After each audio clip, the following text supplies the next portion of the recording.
To my new subscribers, welcome. To my regulars, welcome back. The following is for entertainment purposes only. Now to the end of the world. This year is cause for concern. Concern that we've only got a year left on the planet. And more than 100 San Diegans are preparing for the 2012 and the end of the world.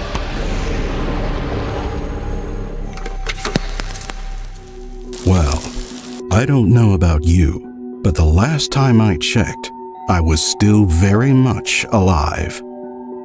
But what if I told you that the world as we know it has already ended in the year 2012? Did you ever get that feeling that something just doesn't feel right?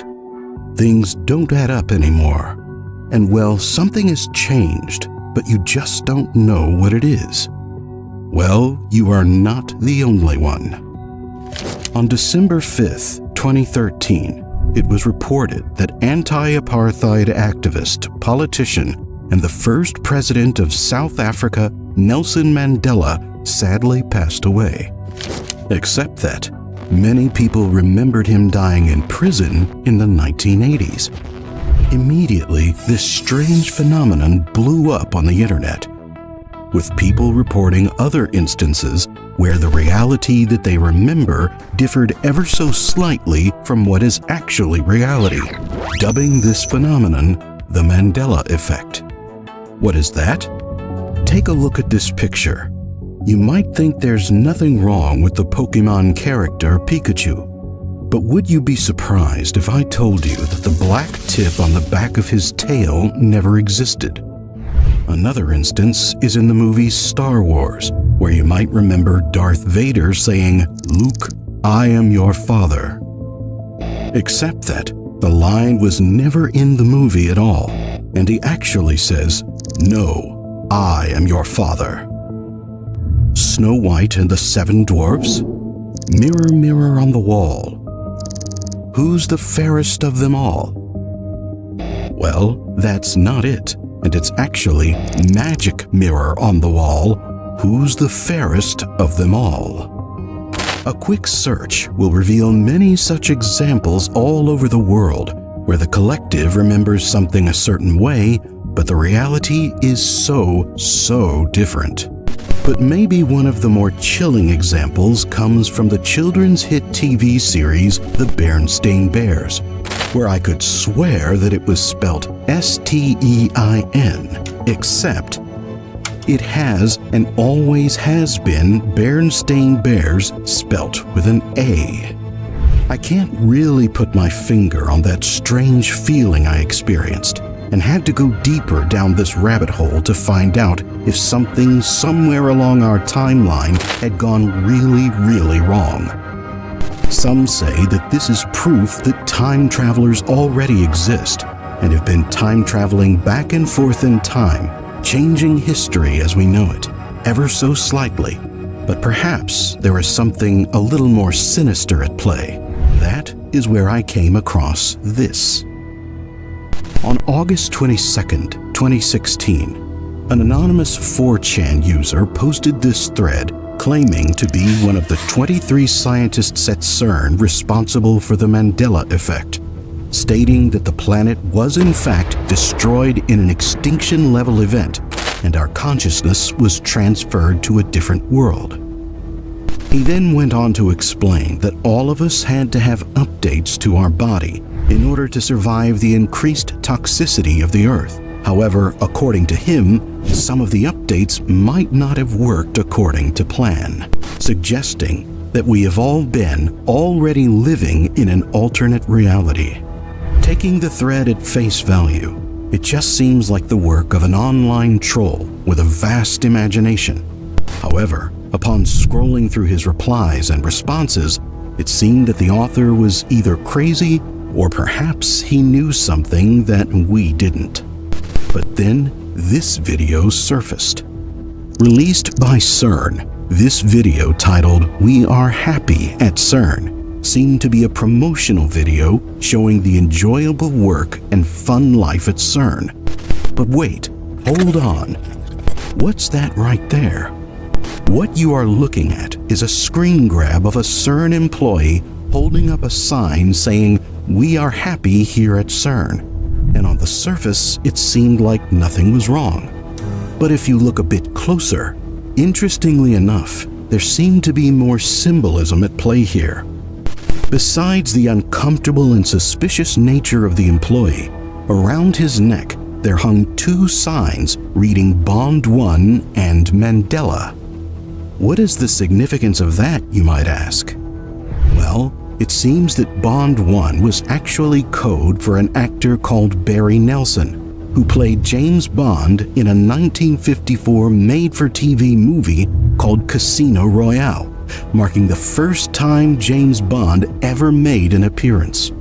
And if you put the two signs together, you kinda get Nelson Mandela. Was this employee a whistleblower subtly suggesting that CERN had something to do with the Mandela effect?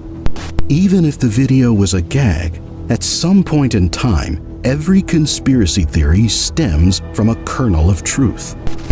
And that little bit of truth comes from a prediction by a well-known scientist called Stephen Hawking, whose life's work famously paved the way for studies into black holes. So you can be assured that this guy knows what he's talking about. But that aside, this is what he had to say. At very high energy levels, the Higgs boson, which gives shape and size to everything that exists, could become unstable and could cause a catastrophic vacuum decay that would lead space and time to collapse, essentially saying that the world will end by black hole the moment the Higgs boson particle, aka the God particle, is discovered. At this point in the video, you might be wondering, what does the God particle have to do with the world already ending in 2012, and who the heck is CERN? With its name derived from the acronym for the French Conseil Européen pour la Recherche Nucléaire, or European Council for Nuclear Research. CERN is basically the leading research organization on particle theory, trying to figure out how the universe was created. If you go on to their website, their mission literally says, "At CERN, our work helps to uncover what the universe is made of and how it works."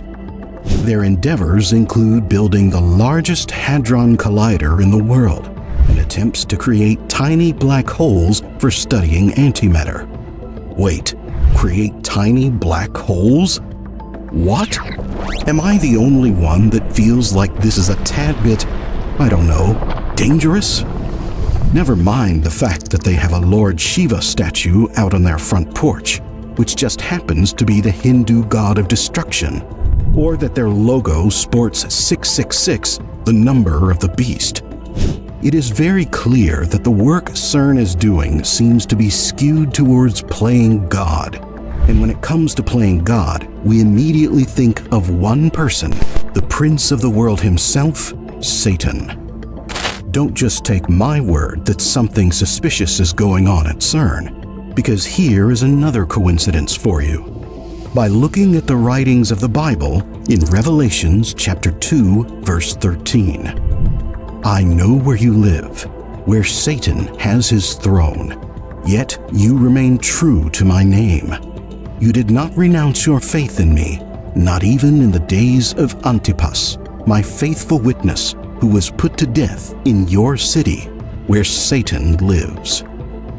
And if we look at where Saint Antipas was put to death, interestingly enough, we get a place called the Apollyon Temple in Lyon, or what we know now as Geneva, which just so happens to be the place where CERN is located. Just think about that. Maybe that will give you a little more context to this next part of the video, because you see, after tracing the discovery of the God particle, we find that CERN actually discovered it on the 4th of July, 2012. So is it really a stretch to say that CERN, upon the discovery of the God particle, accidentally created a black hole, like what Stephen Hawking predicted, which destroyed the entire world? And if that is the case, then how are you still watching this video?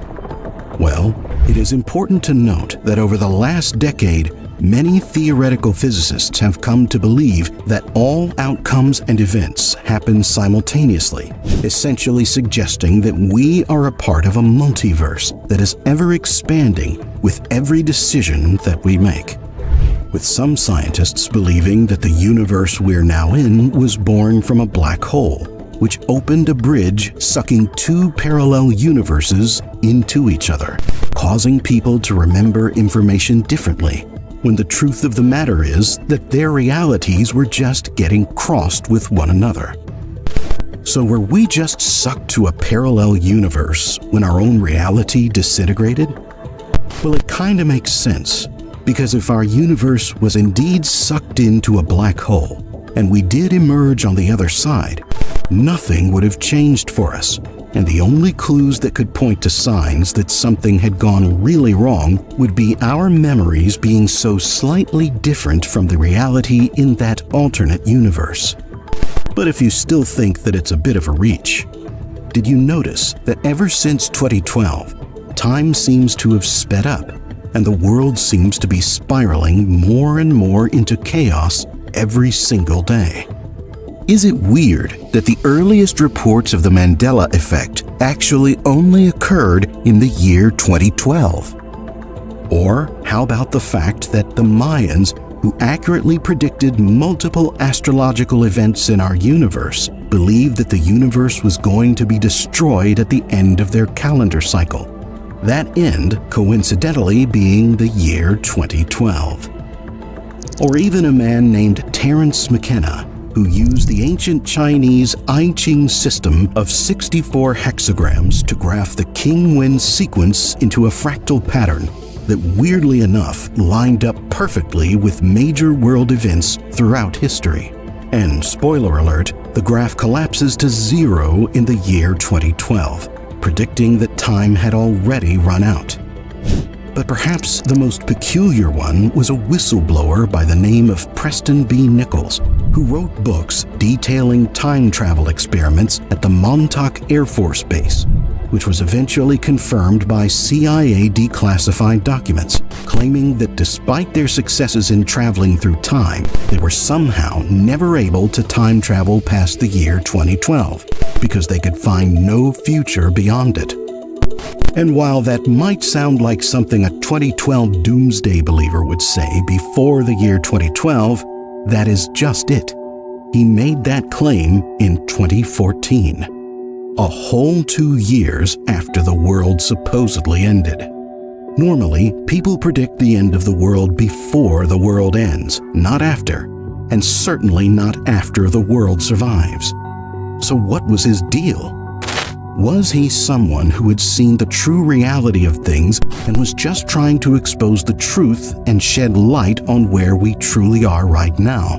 With so many consequences pointing to the year 2012, you'd have to admit that some major event happened around that date, which warped what we know as reality. But maybe the question that we should be asking now is, if CERN had destroyed the world, how would we know?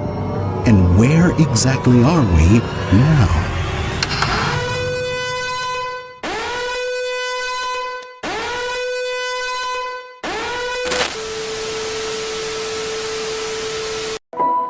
The fifth dimension isn't a place you go, it's a state of being, a level of consciousness you embody. And guess what? You might already be there and not even know it. So how can you tell you're living in the fifth dimension? Here are some signs. If you feel like the world you once knew is collapsing around you, remember, you're not alone. We're all witnessing extraordinary times. It's not a phase of destruction, but a period of awakening, a divine shift. In the words of an old saying, it's always darkest before the dawn. You see, we've been living in a 3D world, a physical, tangible reality that we can touch, see, and hear. But as the Earth and its people are evolving, we are transitioning into a 5D reality. This is a non-physical realm, accessible primarily to those who are spiritually awakened. It's a place where love conquers fear and unity supersedes division. In this incredible journey, your senses become fine-tuned attuning to new frequencies. Your perceptions broaden, allowing you to see the unseen and hear the unheard. This is akin to upgrading the software of your soul, and just like with any update, you can expect some glitches, what you might call ascension symptoms. People around you might be reporting unusual sensations, shifts in emotions, or unexpected health conditions. While some may disregard these as odd coincidences, they are, in reality, manifestations of an underlying change, the upgrade of our spiritual and physical systems. This is not a phenomenon to fear. It is a celestial alignment with your higher self. For ascension to happen, shadow work is inevitable. In simple terms, you've got to face your fears, confront your pains, and journey through your personal underworld. By embracing the darkness within, you find the courage to step into the light and ascend. One of the most challenging aspects of this transformation is the dissolution of the old, the crumbling of the 3D life you knew. Relationships might end, careers could change, and friendships may dissolve. And as difficult as this can be, it's a necessary part of the process. As the 3D elements of your life disintegrate, they make space for the 5D realities to take form. It's not easy to let go. It's human to feel attached to the familiar. However, the pain of saying goodbye pales in comparison to the joy of meeting your transformed self. When you reach the other side of this transformative journey, you'll realize your new life is the one you've been dreaming of all along. In essence, your life isn't falling apart. It's realigning with a grand design, a higher purpose. It's making way for the truer, braver, and more enlightened version of you. Hold on to the vision, but let go of the circumstances. Your old life isn't collapsing. It's shedding its leaves to let a more robust, beautiful tree grow in its place. As you elevate spiritually into the 5D realm, your soul becomes sensitive, finely tuned to different frequencies and vibrations. During this spiritual upgrade, toxins in your life start to stick out like sore thumbs. These toxins aren't limited to substances like alcohol or junk food. They extend to toxic relationships, environments, and even thought patterns. To put it simply, these elements no longer resonate with you. Your body might react by feeling unwell, your mood could sink, and you may find yourself more irritated than usual. You become like a finely tuned instrument, and the toxins are the discordant notes. It may seem counterintuitive, but sometimes stepping away from certain people or situations is the most loving thing you can do, for yourself and for them. Daring to set boundaries is about having the courage to love yourself, even when you risk disappointing others. By distancing yourself from toxicity, you're not saying you don't love or care for these people or things. You're saying you love yourself more. And there's nothing wrong with that. Prioritizing your well-being isn't selfish. It's necessary. If you don't maintain your inner peace, who will? Your mental equilibrium isn't just a part of you. It's the core of your well-being. When your mind is at peace, your body follows suit, and your spirit soars. Embracing a 5D existence means making your peace of mind non-negotiable. You realize that your mental health is your wealth, your capital for a prosperous life.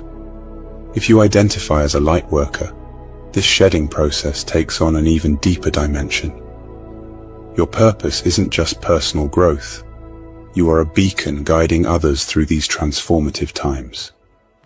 For you to serve effectively, it's crucial to maintain your light. The lighthouse can't guide ships if its light is dimmed by fog. Staying true to your essence is your gift to the world. By stepping away from negativity, you gain the perspective needed to guide others. You stand as a testament to the transformation that is possible, showing people not just a better way, but the way to a higher, more harmonious reality. In a world that's often loud, chaotic, and overflowing with distractions, have you ever felt a magnetic pull towards nature, like an inexplicable urge drawing you towards the forests, mountains, or oceans? The very elements that have cradled life since the dawn of time are calling out to you. And there's a profoundly spiritual reason for this pull. Nature knows your soul, and it knows you're here to participate in something greater. A collective shift into a new earth, a 5D reality. It's not just about the scenic beauty, it's about the inherent wisdom that resides in every leaf, every stone, every wave. So why does nature call you? It's not just for a refreshing break or a stunning Instagram post. It's an invitation to tap into your innermost self, to align with your purpose, to heal, and to grow. Mother Earth knows the unique light you bring to the world and wants to help you shine brighter. Whether you're experiencing moments of introspection by a tranquil lake or finding clarity on a mountain summit, nature serves as a cosmic tuning fork. It recalibrates your frequency, helping you align with higher vibrations and deeper wisdom. If nature's call resonates deeply within you, it's a sign. You're not just a visitor, you're a guardian, an earth keeper. You're being summoned to contribute to the planet's shift into a higher state of being. Your interaction with nature isn't a one-way transaction, but a symbiotic relationship. As you gain peace, wisdom, and healing from the earth, your energies also nourish the planet in return. So the next time you feel the pull to wander into a forest or to sit by a lakeside, remember, you're not running away from the world. You're diving deeper into your purpose. You're not just a part of nature. You're a part of its future, a future that promises a harmonious blend of spiritual ascendance and earthly beauty. In the end, there's no greater gift than love. As you align more closely with nature and nurture a bond with the earth, you'll find that another type of relationship also calls for your attention: soulful connections. These are relationships that resonate not just at the level of the mind or the body, but deeply within the core of your soul.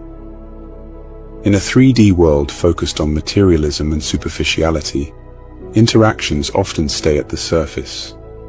Whether it's a casual chat with a friend, a business meeting, or even a familial gathering, it's easy to keep things safe and easy, discussing topics that barely scratch the surface of who we are.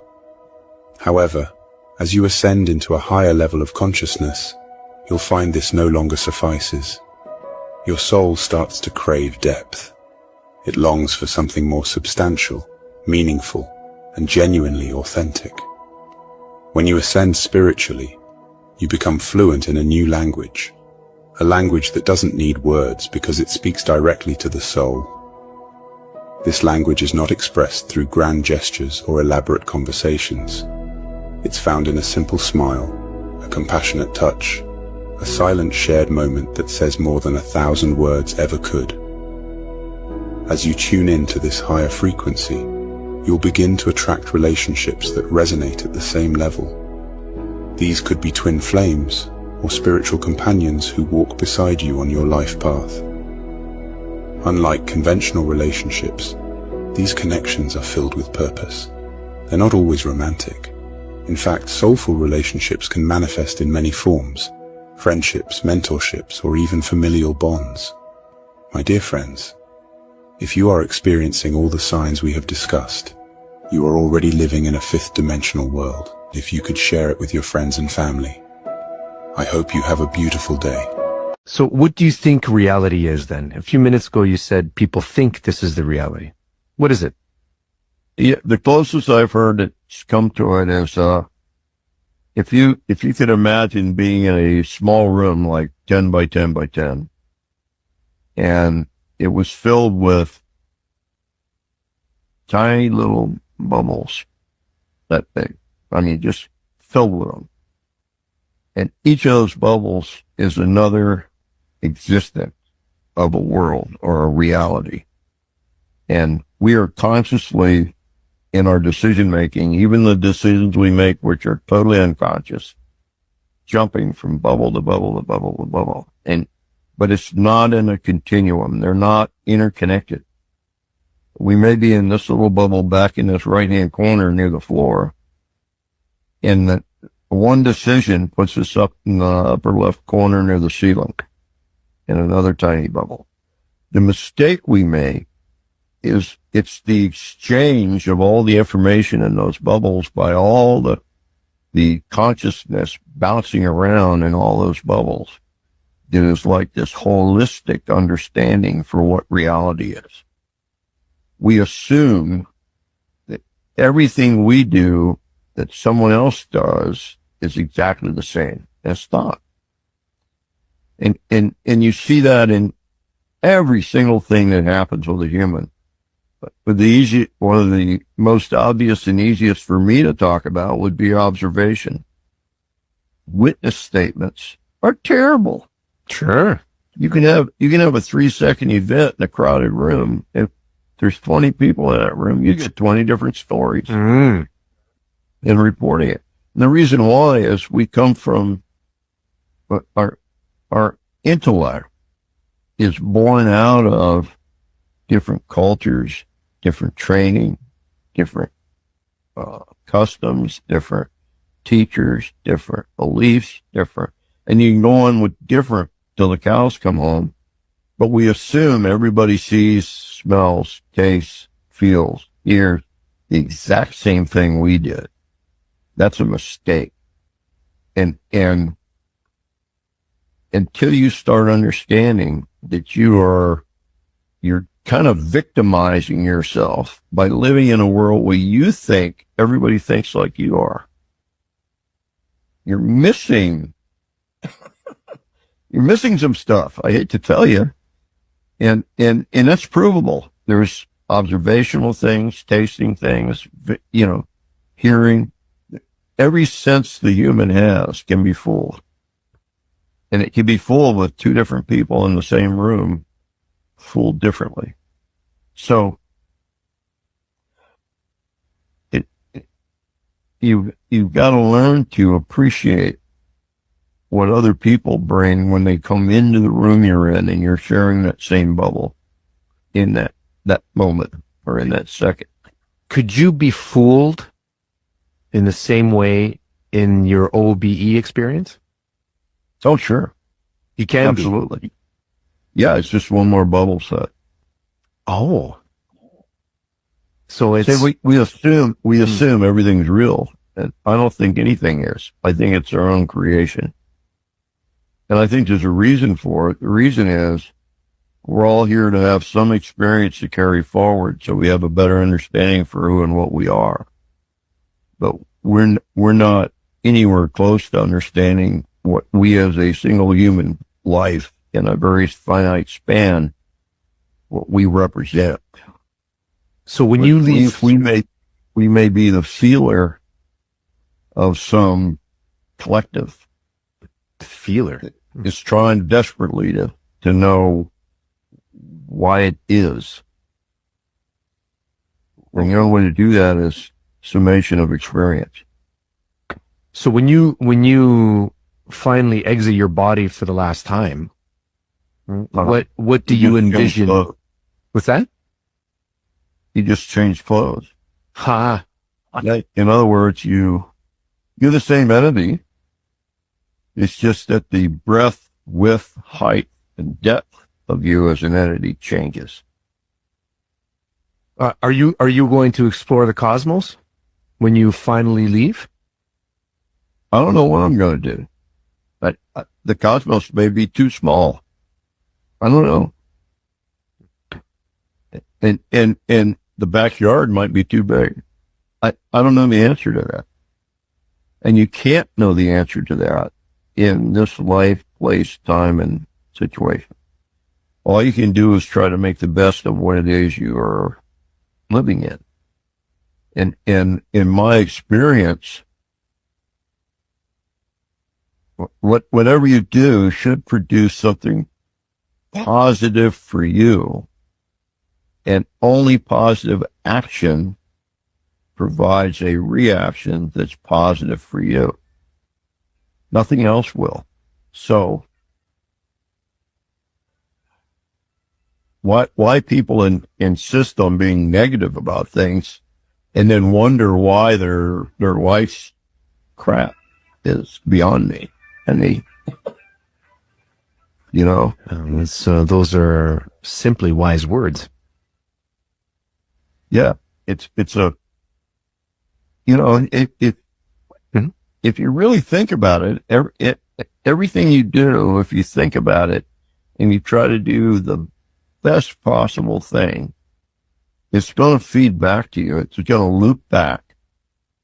It's how we think psychic functioning and remote viewing works.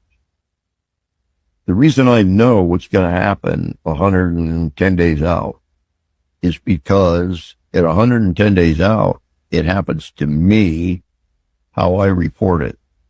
So that's a full loop. Now, the probabilities are that I can't predict that loop when there's more than me involved in the production of it. So it's a mix of experiences. So the things that truly work are when a single individual has a choice to make over something they don't know about, then nobody else knows it. But once they make that choice, that's the loop feedback they're going to have. So how they think about why they do things is more important than the actual doing of it. Well, that's a great force, isn't it? Or not? Huh? That's a great force, right? Because when you're thinking, you're also imagining in a way, right? Yeah. You're calling upon. Again, you're creating the outcome. You're creating a scenario in which you get to have the feedback, and few others will. It's almost like the best way to live a good life is to project a good life. That's one of the first primary things in learning to build DNA, is realizing you have this higher self, and it's located within the ultra-high frequency bands of the third dimension. It used to be part of who you are down here, except they did a genetic thing to us that took out certain bass tones and overtones that didn't allow those frequencies to plug in, so it created division in consciousness. What was whole, that higher level of our perception and cognition, and this level, they used to be one, unified focus, and we understood so much more from that level. Well, you take a couple things out of the DNA, a couple little sound tones out of the DNA, it makes it so those portions of identity can't plug into these portions, and that's one of the things that was done to us. So one of our first healing things is to learn to access our higher self, and as we do that, we're starting to re-plug in those sound tones that were taken out that made that division in the first place. And there is a whole process. It's once you integrate the higher self, it's not over from there. Then you have your harmonic 2 level of identity, which is your soul level identity. It's you. It's your consciousness at the 4th, 5th, and 6th dimensional frequency bands. And there are certain things that have to take place in your DNA and in your bioenergetic field in order for that consciousness to embody itself in this body. So there's a process here. And the beginning is the higher self. Then there's the soul, then there's the oversoul, then there's the avatar, then there's the rishi. And after that, you can get out of here. Evolution is not something that happens overnight in terms of ascension or any of it. So the first important thing to do is start working with the chakras, the in-body ones. You can start pulling in, energy from the higher chakras, using the Guardian system where they showed the 15 chakras. But you're only going to be able to pull that energy into a certain level until you get the 7 primary chakras in the body that just about everybody knows about functioning properly. You need to balance and harmonize the main chakra system so it's prepared to hold the higher dimensional frequency. But it's really important to do it because when you're balancing chakras, you're realigning DNA sound tones. In the 3rd dimension, there are 12 sub-frequency bands. And I believe the block was put in the 7th sub-frequency band, which means it would be the manifest in the 3rd strand of DNA as the 7th base tone, I believe. That's what is keeping you and your higher self separate. So I think there's actually 2 of them. I forget. There's a couple of tones taken out. But if you want to start working with your higher self, start working with the 3rd chakra. Because the 3rd chakra goes with the 3rd dimensional frequencies, which goes with the 3rd DNA strand. And the 3rd DNA strand, the D3, since your higher self part of it is in D3. It's in the ultra high frequency bands. If you're trying to open up D3 frequencies to each other, you need to use the third DNA strand, you need to use the third chakra. And so it's very easy, the Guardian system, the way they've lined up the chakras and everything, so you see where it plugs into each other. So start working with the solar plexus chakra and learning to balance it and running energy through your whole system, like from some of the higher chakras. Just picture energy just running down through. It's harmonizing all the way down through that one, down into the earth core. Start to harmonize them and start to request it. It's a level of you. You know how you can talk to yourself in your own head sometimes? Like, you go about muttering to yourself and you answer yourself sometimes. Well, start talking to your higher self. Realize it's there. And you're not weird. You're talking to you. A part of you that knows more than your conscious self does. Go for it. We're trained in a society not to do that. Not to look inward. Not to acknowledge higher parts of our identity. It's time we acknowledge them. Basically clueless about it. Yeah. And it's really there. And it's in a tangible spot, too. Higher self, where does that live? Ultra high frequency bands of D3. Where's the soul? Well, the first level of it's in D4, the second's in D5, and the third's in D6. There are places that these parts of identity exist within. And they are dimensional frequency bands that travel in layers. Just like you can have several frequency bands coming out of a radio or a television that give you different channels. Well, the different parts of yourself are on different channels. And you can learn to blend the channels. One of the reasons that a lot of this DNA stuff was hidden for centuries from us was because we weren't mature enough to handle it well. I mean, we look at each other in the society, not us, this group, but like a lot of groups will look at each other and know you have, red skin, you have black skin, you have white skin, and they hate each other because of the color of their skin. Mm-hmm. You start getting into gene codes and who's got what. Until a species is mature enough to handle that information, it was kept secret. Mm-hmm. There are certain things I know about my gene codes that I would never have on a video, that's for sure. Because it would put me in danger in this society. Mm-hmm. And that goes for a lot of other people too. So it becomes a very private thing. You need to work with your higher self to find out, okay, what do I have? Right. Or sometimes I can get information. If someone comes to me and they ask me, gee, what's in my gene code? They'll give me at least an idea. If they use a term, resonance rate of body patterns, to determine types of gene codes.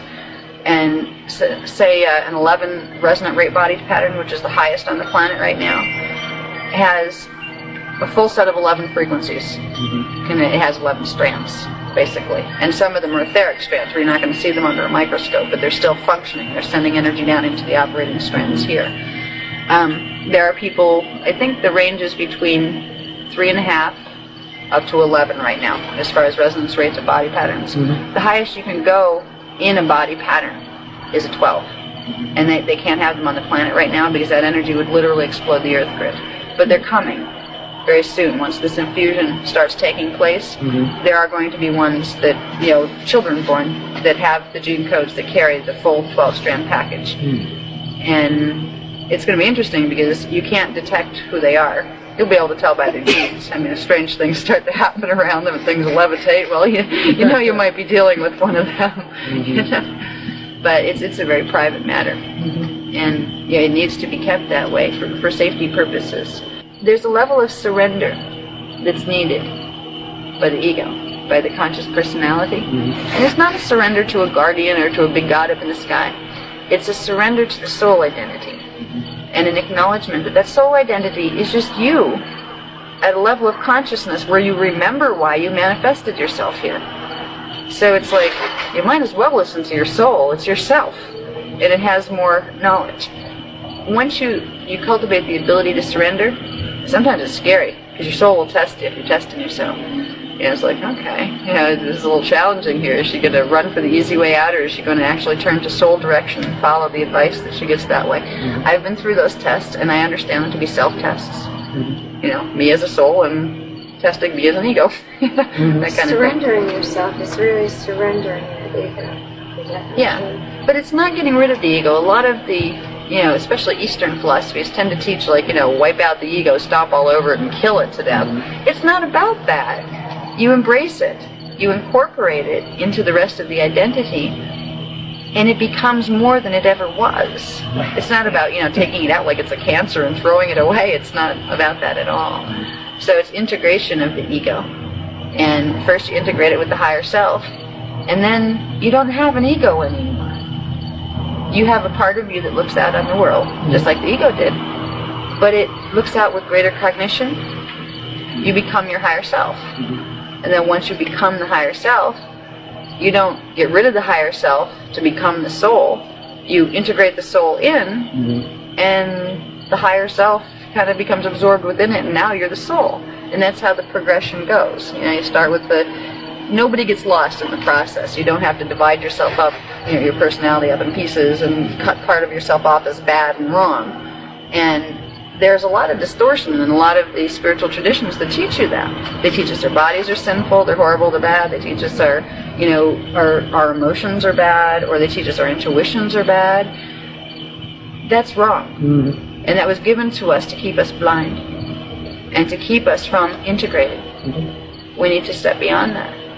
And there's lots of ways to do it. I encourage people to look into other venues of mysticism or any of this, because I can't provide the information fast enough for everybody, and there's a lot of good stuff out there. I don't want to create a dependence on me or our information, because I'm only one person, and I still haven't caught up with myself in this race yet as far as getting the data out, as fast as I'd like to. But if I could help people motivate themselves to, hey, there's a real thing happening here, there's a time frame on it, and by exploring your energy systems, by really reaching for that spirit within you that is your higher you can accomplish amazing things that you don't even realize yet. But if you work with your soul and your spirit, it will lead you to those. It will lead you to understand it. And you'll be amazed.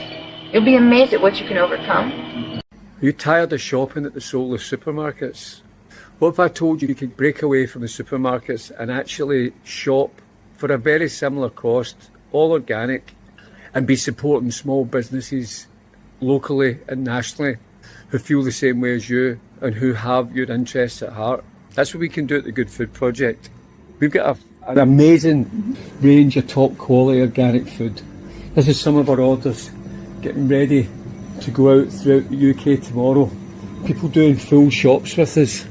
You see here, broccoli seeds, they can sprout these themselves, little cakes, organic sea salts, mayonnaise, oatcakes, crisps, people love their crisps, olive oils, toothpaste, fluoride-free, beautiful plum tomato, Bombay potatoes, organic beans, passata, washing up liquids, dishwasher tablets, toilet paper, coconut water. This is a full shop you can get done here. We've got a much bigger range than any of the supermarkets in the UK. Their range is very limited to what's on their shelves. We have a thing called pre-order, where basically we don't need to stock everything. Every Sunday at midnight, people can place their orders with us, and we will then the next day order with the main suppliers in the UK. Bionas, Clipper Teas, Root Health, Essentials, your Mr. Organics, Geo Organics, Cheeky Panda. We'll go around, make all the phone calls, place all the orders, give us 10 days to get the stuff to you the following week. And then you've got everything that you actually need. You get into the supermarkets, you're lucky if you can get a basket of organic food these days. And it's supermarket branded organic food. There's a lot of things you're not going to be able to get in these supermarkets because their choice is very limited. Our pre-order model opens up a world of organic food with the UK's best providers. The reason it doesn't exist is because it's impossible. Planet Organic were one of the biggest organic supermarkets in the UK. They recently went into administration. I don't know the whys and the wheres of why that happened, but I'll tell you what, it's probably to do with holding too much stock. I want to be here in 10 years' time to still be servicing you and your family. We're in the business of being in business. We're not going anywhere. So we want to build a reliable food network for our customers. We want people to be able to create their own supermarketplace as an alternative to the supermarkets. We want you to pick the things you want to buy from Good Food Project, and everything else, buy it from your local farmer, butcher, baker, grower, grow some of your own. And that combination of dealing with us and dealing with your local providers is your alternative supermarketplace. It's better than the supermarkets, far better. and you're supporting the businesses that you want to be here in 10 years' time. And the way things are going, if none of the good guys are here in 10 years' time, or 5 years' time, or 3 years' time, then you're stuck with the supermarkets, who are up justifying themselves to the government just now for price gouging on food and price gouging on petrol. They've just announced that aspartame for the first time in these diet drinks, and it's a cancer-causing ingredient. And these supermarkets have done this for years. It's been on their shelves. And you want to buy your food off these guys. You want to show your kid that's the way they're going to shop in the future, to trust these supermarkets. They're going to print your meat. Let's face some serious facts here about the way things are going. We've got an opportunity to take your powerful grocery budget and move it away from these companies, these soulless corporations, these fake factory food giants. Take your business away from them and support the local guys. Support us.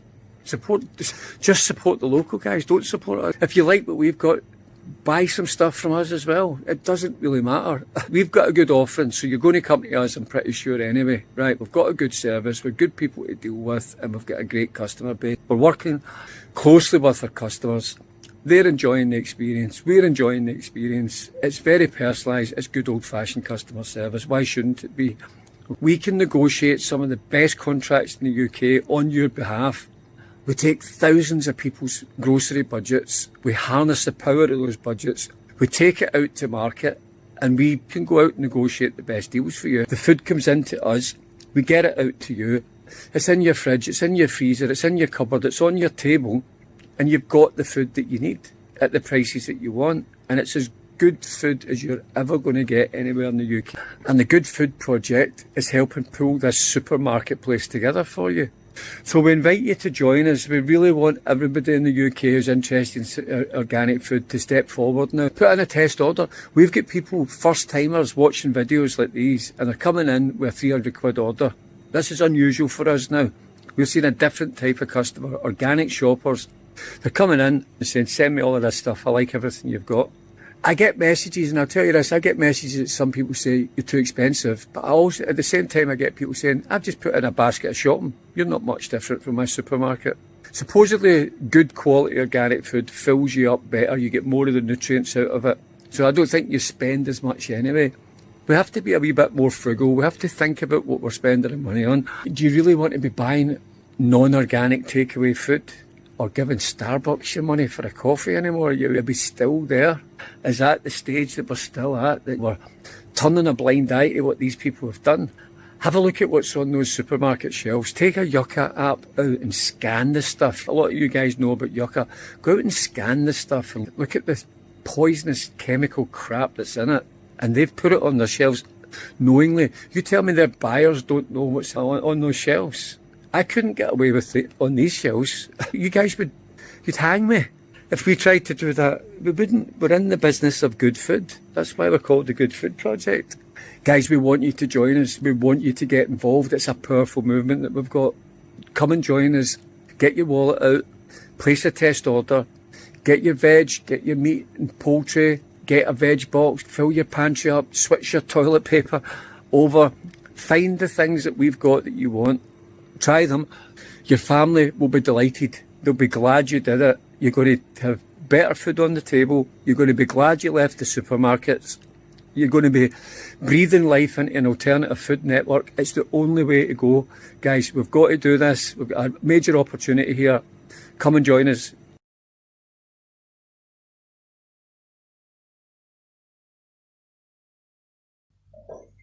Hi, I've got some good news for you. Don't buy these multivitamins, no. Buy the best supplement you can ever have, which will surprise you, which is an egg. An egg is an amazing supplement. It's got all the amino acids you need. And an egg has got, I'm going to read it to you, an egg's got vitamin A, vitamin B12, vitamin D, riboflavin, which is B2, folate, biotin, choline, selenium, phosphorus and iron. So it's got all of those things in this one egg. So this is probably the best supplement you could take at the beginning of your day. Yeah? So get eggs, get the real supplement and make yourself really, really healthy. And yeah, I eat a lot of eggs. and hopefully I don't end up with an egghead. Another odd yet brilliant way the Amish keep their eggs in pristine condition for what feels like forever. Oiling. Now you might be thinking, wait, oiling? Like you're prepping an egg for a massage? Sort of. The Amish use mineral oil, a simple, harmless substance, to coat their eggs, and the results are incredible. Here's how it works. Eggshells, as I mentioned before, are full of tiny little pores that let air and all sorts of unwanted bacteria inside. Over time, this is what causes the eggs to spoil. But with oil, those pores get completely sealed. It's like putting the egg in a protective bubble that blocks out oxygen and keeps it from turning into that stinky, sulfur-scented science experiment we all dread. Now, if you've never heard of this method, you're not alone. It seems wild at first. I mean, most of us probably wouldn't think to slather our groceries in oil, and for the record, don't try this with your milk. But the Amish have known about it for a long time, and even modern homesteaders are rediscovering this technique. Mineral oil is cheap, readily available, and doesn't spoil the eggs. It just keeps them nice and cozy. Some eggs with me. If you've never heard of water glassing eggs before, it's where you take fresh, unwashed eggs and submerge them in a pickling lime and water solution. This results in shelf-stable eggs for over a year. 2 things to check is that there's no poop or cracks on the eggs when you're water glassing. I stack all my eggs into a 64-ounce jar, trying to keep the eggs pointy side down as much as possible. For the pickling lime water solution, you want to do 1 ounce of pickling lime to 1 quart of water. Mix it up really well and pour over the eggs. Top of the lid and store away. It's really that simple. Vaccine. They bind to and neutralize the spike protein. Why did we never hear about that? That would seem like pretty newsworthy information, but they never told us about that. What did they do instead? Just a short while after, we had an avian flu outbreak. Killed 170 million egg-laying birds, turkeys, chickens, etc. They burned down chicken farms. So just to conclude here, a food that just so happens to block these lab-engineered spike proteins also then becomes the primary target for a sudden natural outbreak. I'm sure it's all just coincidence then. Just like how Pfizer's stock prices went up as egg prices tripled. Unarmed and non-violent, Madeleine possesses no threat. She sails in full accordance with international law. Any attack or interference will be deliberate, unlawful assault on civilians. And they did it anyway, because who's going to stop them? Thank you to everyone who buys me a coffee. Thank you. You know what we need to do? We need to get the F out of here. That's what we need to do. If the bullshit poison was a seatbelt. Bury my hard drive with me, mate.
That's all, folks.